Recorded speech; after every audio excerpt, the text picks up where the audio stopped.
All right, so you're super excited to move to North Idaho, but you've never had any experience with winter or snowy winter in particular.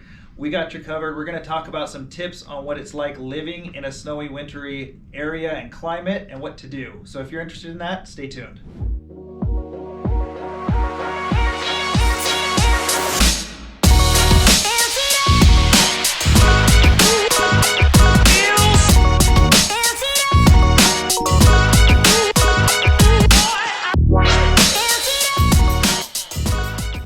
What's up, everybody? I'm Conor Hammons with the Living CDA Group. This is Ben, Lexi, Cody, Kelsey. And we're the Living CDA team. We got your back when you're moving to North Idaho. We do videos every single week about what it's like to live, work, play here. And if you're interested in that type of content, click that subscribe button and tap the bell so you're notified every time we do a video. We've been working with people all year round moving here, and one of the big things we get asked all the time is what it's like in the winter, because a lot of you that are trying to relocate have never dealt with the snow.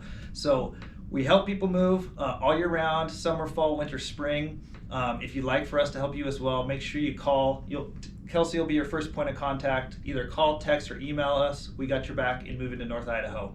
So winter time, that's the big question. Everyone's like, what is it like to live there in the winter?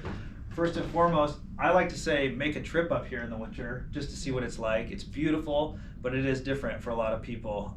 So we're gonna go through a few tips. We're gonna kick it off with Ben, because one of the things when you buy property here, if you're not in town, you gotta be careful because you might have a long snowy driveway that's not plowed by anyone. So why don't you talk about road maintenance agreements? Well, first off, you need to buy a flannel. Yeah. That's step one. Step one. Or a flannel. But yes, road maintenance agreements. Those are obviously a little bit more common when you buy acreage, and they're always different. So typically, if you have acreage, you're gonna have 4 or 5 people on that acreage with different areas, and they'll do shared agreements to maintain that snow. So whether they're putting it into a pot and hiring out for somebody to plow the driveways to access your house, that's an option. Sometimes you'll pay your neighbor who has a plow. Sometimes you might want to get a plow. You might like to do it. You might like to do it. Bob, down the street might love plowing. You might eventually love to plow. In fact, I just sold a house in Coeur D'alene that was on 25 acres, and what my client's going to do is he's going to buy an old pickup and put a plow on it, and he's going to learn himself how to do it. But there's also, you could have acreage that has an HOA too. Mm-hmm. So you might have to pay into that separately per winter, and just have somebody else deal with it. But just know, because that's a lot of everybody's first question is like, how do I maintain? They think there's going to be 5 feet of snow.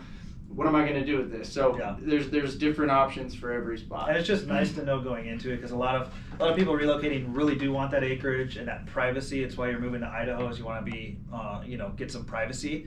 But it comes with having to plow your own long driveway or even road, because all of our county and city roads are maintained really well. But once you get into these private areas, there's a lot of different types of agreements. Now, another question we get quite a bit is, what do we need to do for the house? I think I had a conversation with someone the other day about winterizing, and they had never heard of the different services that need to be done in a cold weather climate. Cody, talk about a couple things you can do or need to do every fall before the winter hits. Well, I'll say before I go on to the house, I will say if you're coming from an area that you've never had snow, you're gonna want to look into 4-wheel or all-wheel drive vehicles, and that's important. I actually, being naive growing up in this type of area, I didn't even know they made 2-wheel drive trucks.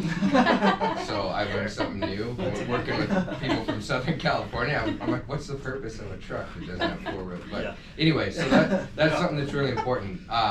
Winterizing your house. So one of the big things is, if you have a sprinkler system, you need to get that blown out, because you have water within those lines. And we had an early cold spell that's hitting us right now. And a lot of people are scrambling that haven't had it done yet, because if those freeze in there, you could crack those lines and then you have big problems in the spring. Yep.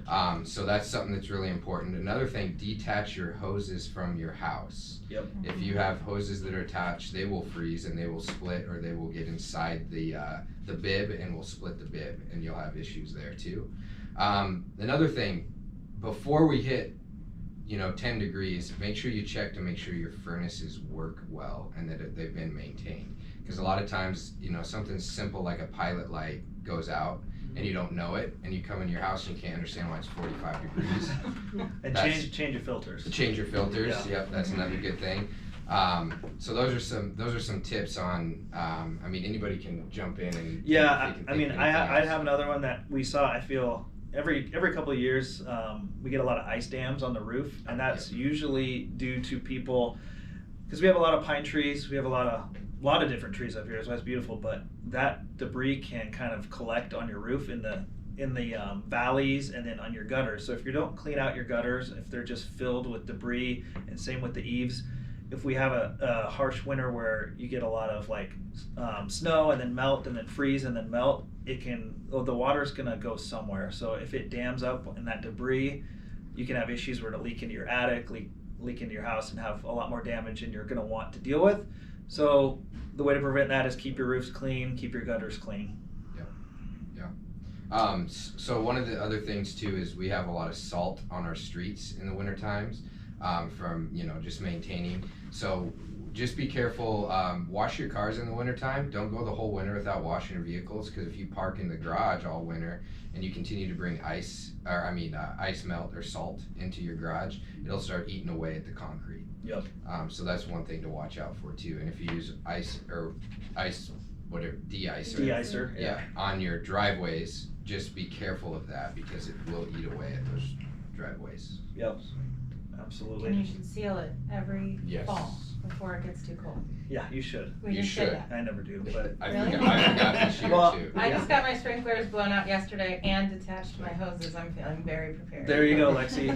One other question I get a lot is tires. They ask, do we need to get studded snow tires? It really depends on where you live. I have gone my whole life with just a 4-wheel drive truck, and I've never actually put studded snow tires on, Meaning, and I've never needed them. But I'm also feel like maybe that's because I've been born and raised here. I'm used to driving in the snow. And when you're not used to it, maybe it's a little bit more, you feel safer if you have that extra grip on a studded snow tire. But there is time where you have to take them off. I can't remember what the date is. Somewhere in April, I think. Yeah, Kelsey, do you know anything about that? Kelsey should. I don't know what the date is, but if you are coming up and you feel like you're going to need some new tires, some studded tires, so that you're more comfortable driving if you don't have a lot of experience, like Conor said, we all have experience driving in it, so we can leave our all-terrain tires on, and we know how to just adjust our driving habits. But if you feel like you'd be more comfortable with a studded tire, that is what my husband does. So I can point you in the right Runs the direction Leschwab. Call Ryan. for he where to manages get Leschwab. those in Spokane. I know a guy. But yeah, those can just help you feel more comfortable, especially if you've never driven in the snow before. I would highly recommend it. That just reminded me, there is a winter driving class There that is. is put Oh. on. That would be a great place Yeah. to go and try Yeah. driving with studded tire, either way, just Yeah. to get more comfortable. Yeah, Is that in Coeur d'Alene? It's put on by the police station or I the think sheriff's so. department. Sheriff, I Yeah, think that's so, a good something sheriff. like that. I saw like a quote on Facebook the other day from someone here saying, if you haven't ever driven in snow before, you drive like your grandmother's sitting in the back seat holding a pot of chili, wearing a white dress. Yeah. So it's like, when you're from here, you just inherently know that Mhm, you need to mhm. start stopping way before Mhm. the Yes. stoplight, and you just Mhm. can feel it. But I think a lot of people that come up for the first time are not paying attention, and they just try and stop quick or make a quick turn, and you're done. Yeah. There's no such. But one of the good things about this area too is that we were very prepared. Mhm. I mean, the plows are out before Yeah. the snow comes, Mhm. and so Oh, you're good. well, and I've gotten questions too that ask, every time you guys get a snowstorm, do you guys cancel school? No, No. we do not. It's like an act of God to cancel. Yeah, It's it got to be does like not happen very 36 inches of snow in one Yeah. dump or something. As long as the buses can go, that's usually That's it. as long as the plows have enough time to clear the bus routes, is Yeah. kind of what I always go off of. Yep. So, I was gonna say, even if you are on a main road, it's still really nice to have a snow blower. I highly recommend buying it in the summer if you can. Yes. Anything you can buy off season, when the demand is not there, Much is better obviously price. good. Yeah, don't go looking for a snowblower in November because they won't be available. Yeah. And it's also, I get asked sometimes, well, does the power go out? What do you do if, and all the years I lived here, I had my power go out one time, and it was for 3 or 4 days, probably maybe that windstorm, like maybe 5 years ago? 5 years ago. And we needed to have a generator, and it actually, worked out great. So sometimes people say, do I need a generator? I don't think you really need one, but if it makes you feel more comfortable, or if you're somewhere more rural where you could have trees down more often, generator's always a good option. Some houses that are out in, on acreage come with a generator some that automatic. is already Yep. plumbed to the house and ready to go and will kick on automatically if you lose power. And don't assume that if you go and look at a house on acreage and has a generator, you're like, great, we're getting one. We don't have to worry about it. Right Yeah. then. People take them with them. Yeah, they don't take. Yeah, Yeah. and be careful with generators because you don't want to go into Harbor Freight and buy one for $150. It's not going to cut it. Right. Yeah, You gotta- spend the money. Yeah, you gotta get a nice Yeah. one. For sure. So now that we scared you with all of the things you got to do for the winter in North Idaho, let's talk a little bit about like how to enjoy it, because when you live in a climate with snow, you pretty much just learn to take advantage of it and do fun things. What are some of the like recreation things that you guys like that we do?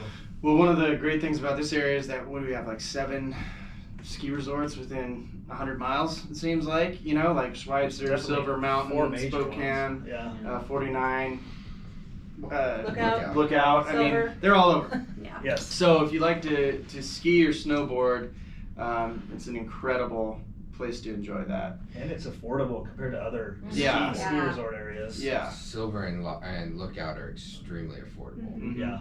Very Yep. cheap. Yep. Snowmobiling. Yes. Yeah. That's another big one out here. If you ever at all wanted to try snowmobiling or have adrenaline for riding 4-wheelers or dirt bikes, that's a good way to do it in the wintertime. Yep. Right. So snowmobiling, there's a lot of places here to snowmobile.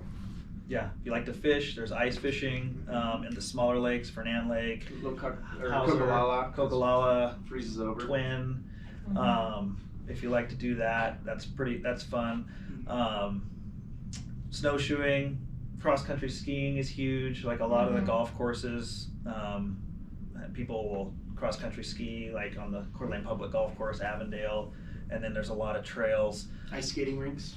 Yep. I was gonna say, you Ice can skating. ice skate on some of the lakes even. Mm-hmm. Yeah. Crazy. Yep. Fernand Lake. I used to always go ice skating Me there. too. That was awesome.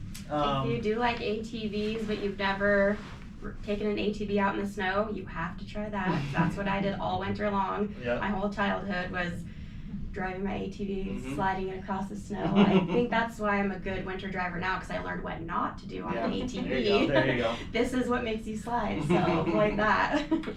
One, and so sledding too. Mhm. Most of us have kids, and this is a good area for sledding. We also have downtown is completely lit up with Yeah. lights, The light and show. we have. I'll jump in real quick. Go on, ahead. on the sledding is really, I think, cool and unique. I don't know, maybe they do it in other areas, but we actually have our roads. They'll close down different roads in town as a sledding hill all winter. Yeah. So like, I live 4 blocks away from a hill we just go sledding at. It's awesome. But, Right yeah. through a city street. Right down the city St. street. Mary's. Yeah. Those are great The Boyd. hills though, Yeah. they really are. Yeah, kids love it. It's Foster Garden. it's like classic kid sledding and Mhm. but yeah, jump into the downtown, the lighting ceremony. Yeah, and then we also do trips to the North Pole. You get to you can do a dinner cruise or just a cruise out, and then we have a little North Pole area. Yeah. Kids love that. That's a must. If you have Yeah. little kids, Mhm. it's if you do the Coeur d'Alene Resort downtown in the winter, it's like Christmasville. And yeah, you hop on that cruise boat, you go across the lake to the North Pole, and Santa's there with the naughty and nice list, but it's only really a nice list. And he reads out the names. Another They thing do with fireworks too. yeah, and the out there. fireworks, and then the Light cruises show. also for the bald eagles too. Oh Have you ever- yeah, I you have ever done Cool. those. Those are so cool. Yeah. Out Yeah. at Higgins Point, they are just amazing. The Yeah. bald eagles. They take you out on a cruise and serve hot cocoa, and you can view all the bald eagles flying around the lake. You And can actually just walk around Yeah. out there, Yeah. out by Higgins Point, and Yep. they are like not even. There's like everywhere. 4 of them in a tree right in front yeah, of you. it's amazing. really cool. And yeah, and I've talked a lot about in other videos the Centennial Trail. So that Centennial bike and walking trail goes around Lake Coeur d'Alene on the very east side. As far as it goes is Higgins Point, and that's what Lexi was talking about. That's where you can go sit and view all those bald eagles just flying around. It's pretty spectacular. So yeah, skiing, snowboarding, you got all these activities, and so that's what people do. They enjoy it. The only time that I usually tell people is when you need to take a vacation is that March, April time frame, because it's like the shoulder season where winter's just finishing up and spring's coming, where you might want to get out and get some sunshine. But other than that, you gotta love the white Christmas. It's very the community gets together and there's tons of events, which is really cool. So, and that's why we love it. It's 4 seasons. You have spring, summer, fall, and winter, and so you always look forward to the next one, right? So that's winter living in North Idaho. If you're curious, if you want any specifics of different areas, because some places get a little more snow than other places, just 20 miles away from each other. We have all that insight and information, so reach out to us. Like I said, call, text, email. Kelsey will get you hooked up with one of us, and we'll take care of you. So until the next video, we'll see you later. Okay, let's go. Okay. So you're super excited. Sorry. Kelsey. Cut. It's on.